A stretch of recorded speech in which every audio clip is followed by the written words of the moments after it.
इस वक्त में जबकि आप जंग में हैं, इन हालातों में अब ईरान के पास ऑप्शंस क्या बच रहा है सिवाय इसके कि अब वो अपना आखिरी हमला करे? और नाउ संजीव, देखिए, सबसे पहले तो अपने घर को दुरुस्त करना है और ऐसे में जो एक पॉलिटिकल वैक्यूम आया है या फिर कहें पावर वैक्यूम आया है, उसको भरने की कोशिश में सबसे पहले कदम ये उठाया गया है कि मुज्तबा खामनाई, जो कि दूसरे बेटे हैं आयतुल्लाह अली खामनाई के, उन्हें सुप्रीम लीडर की उपाधि दी जा रही है। वो अगले सुप्रीम लीडर होंगे। यहाँ पर यह भी अपने आप में महत्वपूर्ण है कि कल के हमले में उनकी पत्नी मारी गई हैं, लेकिन 56 साल के मुज्तबा पहले से ही 2 नंबर पर थे और भूमिका निभा रहे थे सेकेंड इन कमांड की। हालांकि उनके बारे में ये कहा जाता है कि वो सबसे उपयुक्त व्यक्ति नहीं हो सकते हैं, क्योंकि उनके बिजनेस इंटरेस्ट जो हैं वो अमेरिका और यूरोप में हैं और इस कारण से उनकी जो उम्मीदवारी है वो कहीं ना कहीं थोड़ी कॉम्प्रोमाइज़ हो जा सकती है, इस बात की आशंका है। लेकिन फ़िलहाल उन्हें ही चुना गया है। मुज्तबा खामनेई ही अगले सुप्रीम लीडर होंगे।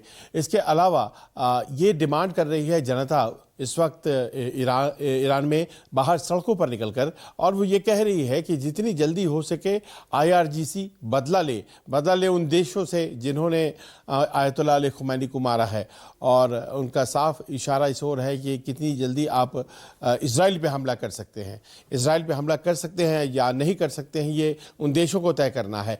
लेकिन चूँकि वो सहयोगी हैं इराक के, तो ईरान के, तो ईरान की सड़कों पर उतरकर अभी इस वक्त लोग नारेबाजी कर रहे हैं। एक गम का इजहार भी ईरान की सड़कों पर देखा जा रहा है, चाहे वो श्राइन्स हो, चाहे वो बस स्टॉप्स हो, चाहे लोगों के स्कूल जाने की बात हो। सब जगह पे ये देखा जा रहा है कि दुख को व्यक्त बहुत ज़ोरदार तरीके से किया जा रहा है।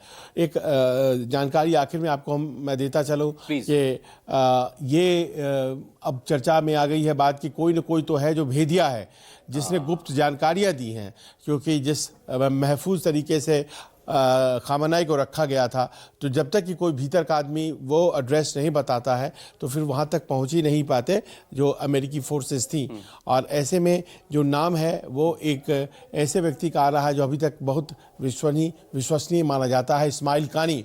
और ये कमांडर है IRGC में, लेकिन जब भी हमले हुए हैं IRGC पर या देश पर, वो बाल हमेशा बच गए हैं। कल भी बच गए, इसके पहले भी कई बार बच चुके हैं। लिहाजा उनके ऊपर ये आरोप लग रहा है, इस्माइल कानी के ऊपर, कि कहीं नहीं वो तो नहीं है जो खुफिया हैं, वो तो नहीं है जो अमेरिका को सारी जानकारी दे देते हैं ऑपरेशन से पहले, कहीं वो तो नहीं है जो गद्दारी कर रहे हैं। तो इस कारण से भी बहुत सी चर्चाएं वहाँ चल रही हैं। जी, लेकिन कितने अंदर तक इम्प्लांट किए हुए मोसाद ने अपने एजेंट्स को, ये तो खुद पूर्व राष्ट्रपति अहमदीनेजाद एक्सेप्ट कर चुके हैं बहुत सालों पहले, कि कैसे जब वो प्रेसिडेंट थे ईरान के और उन्होंने एक फॉर्म करने की कोशिश की थी इंटेलिजेंस को मोसाद के काउंटर करने के लिए, पता चला कि उसका चीफ ही मोसाद का एजेंट निकला फाइनली, उसने एकदम से जब टर्न बैक किया। तो देखिए, दुनिया के सबसे बेहतरीन खुफिया एजेंसीज में मोसाद का नंबर आता है और मोसाद अपने कमिटमेंट के लिए भी जाना जाता है।